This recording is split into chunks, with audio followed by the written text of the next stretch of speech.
For 25 years, teachers paid less than everyone else at Foster Auto Repair, not because they asked, and never because they expected special treatment. Daniel Foster simply charged them differently. Replacement parts, always. Oil, always. New tires, of course. But labor? Daniel quietly crossed it off the invoice. Every single time. Most teachers noticed. Some protested. Others quietly thanked him. A few tried leaving extra money on the counter. Daniel always found a way to return it. Sometimes tucked inside the owner's manual. Sometimes slipped into a service folder. Sometimes simply with the words, "I think you paid twice." People in town noticed. Of course they did. Small towns always notice. But after enough years, even unusual things become ordinary. Eventually, everyone simply accepted it. No newspaper ever wrote about Daniel. No one interviewed him. He never placed a sign in the garage saying, "Teachers receive special prices." In fact, there was no sign at all. Only a quiet understanding. If you spent your life teaching children, Daniel would take care of your car. When people asked him why, he always smiled. "Oh, they've already paid enough." Then he changed the subject.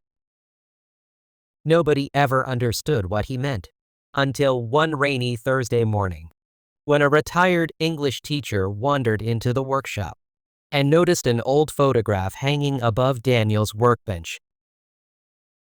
Daniel Foster opened the garage every morning at 7:30. By 8 o'clock, the first customers had usually arrived. Some needed oil changes. Some brought strange engine noises. Others simply wanted Daniel to tell them whether the warning light really mattered. He treated every customer exactly the same. He listened first, then looked at the car. Only afterwards did he think about the repair. His apprentice often joked, "You spend more time listening than fixing." Daniel smiled.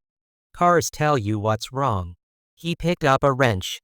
"People usually tell you why it matters." The apprentice laughed. "I've never thought about it that way." Daniel smiled. "You will." Just before lunchtime, a familiar blue sedan rolled slowly into the garage. Daniel looked up. "Good morning, Mrs. Alvarez." The retired history teacher smiled. "I think my brakes are trying to tell me something." Daniel laughed. "I hope they're using polite language." An hour later, Daniel placed the finished invoice on the counter. Mrs. Alvarez frowned. "Daniel, you forgot the labor again." Daniel looked down at the paper, then smiled. "No, I remembered." She sighed. "We've had this conversation every year, and I always lose." Daniel laughed softly. "That seems to be the tradition." She shook her head with a smile. "You know, you could probably retire earlier if you stopped doing this." Daniel looked thoughtfully through the workshop window. "Perhaps." A gentle pause. "But I'd sleep less peacefully." Mrs. Alvarez looked at him for a moment. She knew better than to argue. Instead, she simply smiled. "Thank you." Daniel nodded. "You're welcome." As she drove away, the apprentice looked across the workshop. "You really don't charge teachers for your work?" Daniel shook his head. "Not for the labor. Only the parts." The young mechanic looked puzzled. "Why?" Daniel smiled. "One day, I'll tell you." Then he picked up another wrench. "And today isn't that day." The apprentice laughed. He had worked with Daniel for nearly 3 years. Whenever someone asked that question, the answer was always exactly the same. One day. The afternoon passed quietly.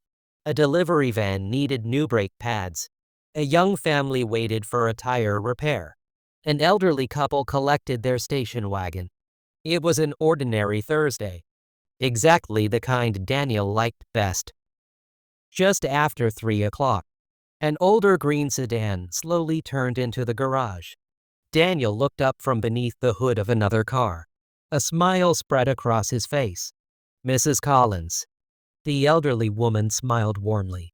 "I was hoping you'd still recognize my car." Daniel laughed. "I'd recognize that engine anywhere." Mrs. Evelyn Collins had taught English for nearly 40 years. She had retired almost a decade earlier.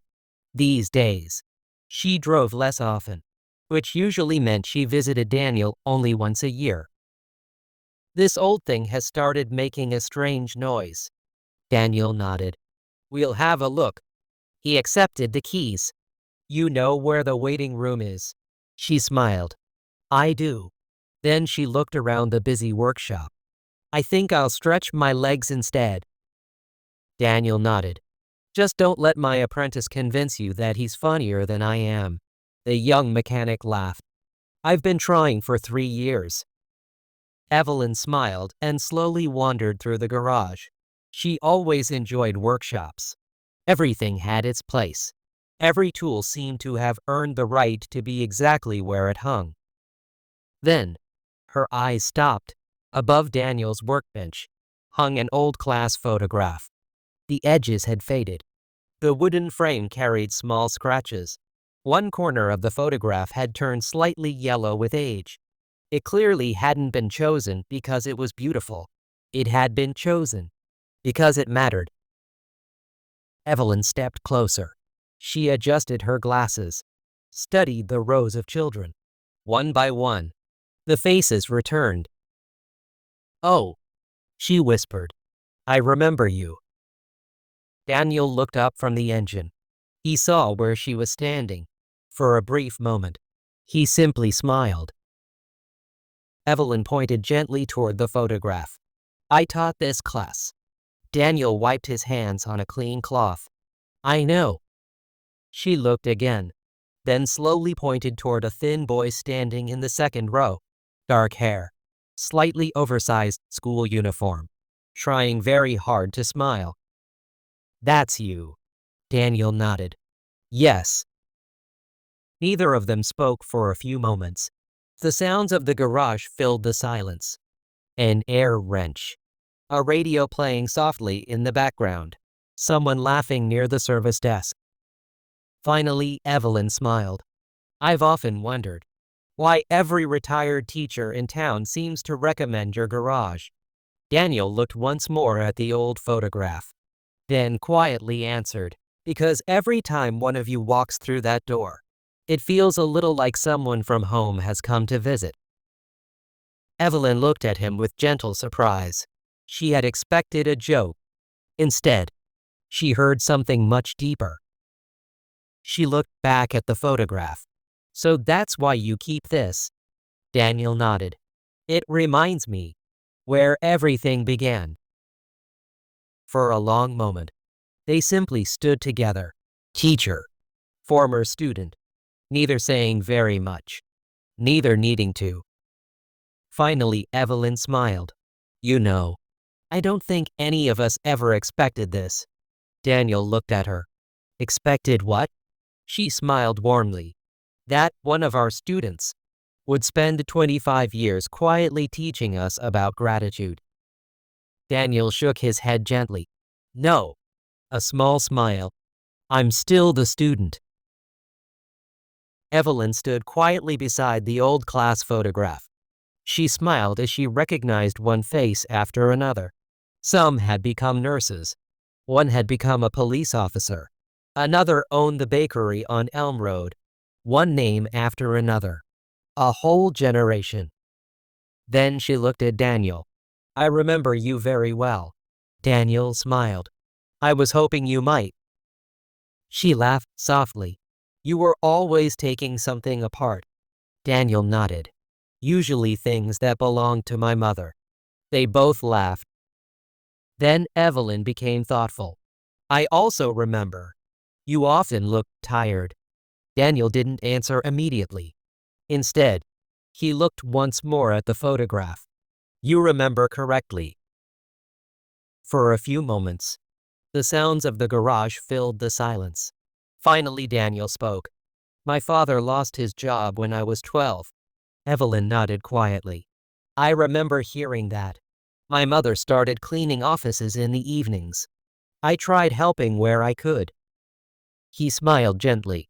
I thought I was hiding it rather well. Evelyn looked at him kindly. No child ever hides those things as well as they hope. Daniel nodded. I know that now. He leaned against the workbench. There were mornings when I came to school more tired than hungry. There were afternoons when I wanted to go straight home because I knew my mother was exhausted. Evelyn listened without interrupting. Daniel continued quietly. I used to think only one person helped me. He smiled. Then I grew older, and I realized it was never one person. He looked toward the photograph again. Mr. Henderson stayed after school and let me repair broken bicycles in the workshop, so I had somewhere to be until my mother finished work. Mrs. Patel always seemed to have one extra sandwich. He smiled. I didn't discover until years later that she had packed it before leaving home. Coach Williams found an old toolbox. He told me the school no longer needed it. Daniel laughed softly. I believed him. Evelyn smiled. It wasn't the schools. Daniel nodded. I know. My guidance counselor helped me apply for an apprenticeship. I couldn't afford the train ticket for the interview, so Mr. Lewis drove me himself. Daniel folded the workshop cloth carefully. At the time, I thought they were all doing different things. He looked at Evelyn. It took me years to understand. They were all doing the same thing. Evelyn felt her eyes growing moist. What was that? Daniel smiled. They refused to let one boy believe he was carrying life alone. Neither of them spoke. The garage seemed unusually quiet. Finally, Evelyn asked, so that's why? Daniel nodded. One teacher bought me lunch. Another gave me time. Another gave me confidence. Another opened a door. A gentle smile.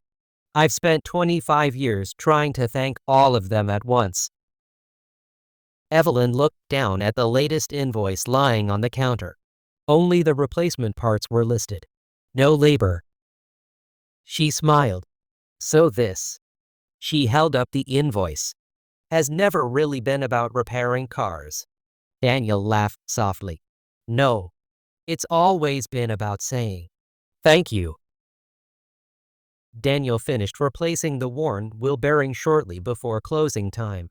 He wiped his hands on a clean workshop towel, took the car for a short test drive, returned 10 minutes later. The old sedan purred quietly into the service bay. Evelyn looked up from the waiting room. Good news? Daniel smiled. The good news is, your car will probably outlive both of us. She laughed. I was hoping you'd say that. Daniel printed the invoice.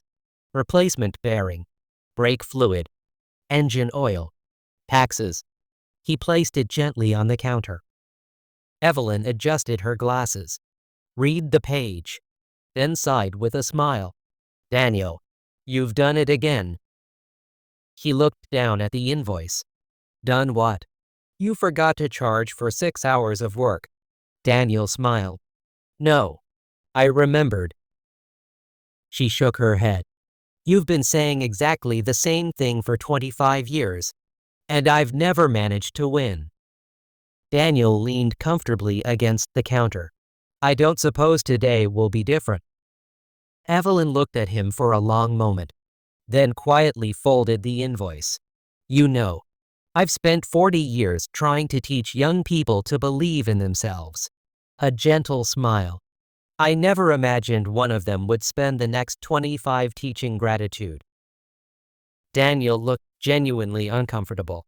I don't think I've been teaching anything. Evelyn smiled. Haven't you? She nodded toward the workshop. Every teacher in this town knows. If one of us has car trouble, Daniel Foster will quietly make sure we can afford to keep driving.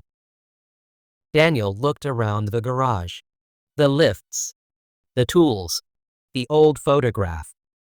I suppose. I just wanted one less thing for teachers to worry about. Evelyn's eyes became moist again. You've done much more than that. Daniel smiled gently. I hope not. She looked puzzled. If people spend too much time noticing kindness, they sometimes stop noticing the people who need it next. Evelyn stood quietly. She thought about those words, then smiled. You really are still the student. Daniel laughed. I hope I always will be. As she picked up her car keys, Evelyn paused beside the old class photograph once more. There were 28 children in that class. Daniel nodded. I know. You know, she said thoughtfully, teachers always wonder which lessons their students will remember. Daniel looked at the faded picture.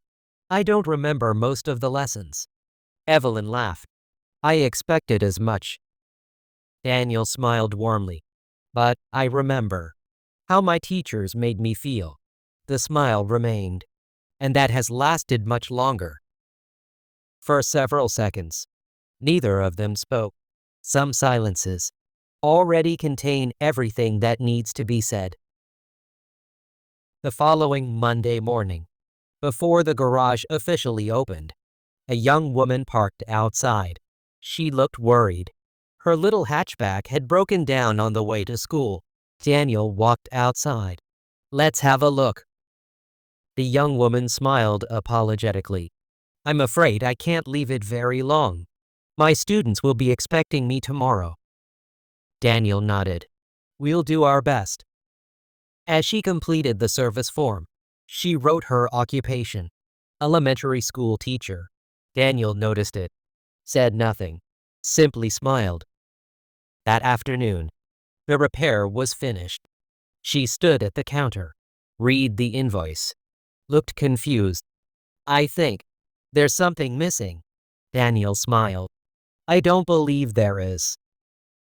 She looked at him. You haven't charged for the labor. Daniel reached for the invoice, folded it once, then handed it back. Consider it an investment. She looked puzzled. In what? Daniel smiled. The next generation. The young teacher stood silently for a moment, then smiled. I'll try to make it a good investment. Daniel nodded. I have a feeling you will. She drove away. Daniel watched until the little car disappeared around the corner. Then he turned back toward the workshop. His apprentice was waiting beside the workbench. I think, the apprentice said quietly, I finally understand. Daniel smiled. What do you understand? The young mechanic looked toward the old class photograph. You've never been repairing teachers' cars. A gentle pause. You've been thanking them. Daniel looked at the photograph one last time, then quietly switched off the workshop lights. Yes. A small smile. I suppose I have. A teacher rarely knows which lesson will stay with a child forever. Sometimes, it isn't a lesson from a textbook. Sometimes, it's the quiet kindness they never expected anyone to remember. And sometimes, 25 years later, that kindness quietly drives back through the garage door,